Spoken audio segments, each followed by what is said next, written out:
नमस्कार. या मॉडेलचे नाव आहे द मॅजिक वॉटर टॅप, म्हणजेच जादूचा पाण्याचा नळ. येथे माझ्याजवळ एक विचित्र पाण्याचा नळ आहे.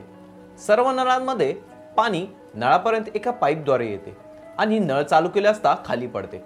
परंतु येथे तर कोणताच पाईप नाहीये. मग या नळापर्यंत पाणी कोठून बरे येत आहे? ही कोणती जादू आहे का, की यातही काही विज्ञान आहे? आता मी हे बटन बंद करतो.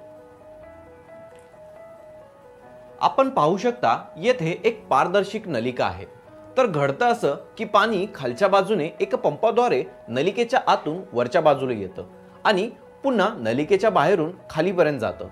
परंतु ही नलिका पारदर्शक असल्यामुळे पाहणाऱ्यांना असं वाटतं की पाणी या नळातून खाली येत आहे आणि एखाद्या जादूप्रमाणे मागून येत आहे. आता आपण जाणून घेतलंय की ही जादू नसून फक्त विज्ञान आहे. आशा करतो की तुम्हाला हे मॉडेल आवडलं असेल. पुन्हा एकदा भेटूयात अशाच मजेदार संकल्पनेसह. धन्यवाद.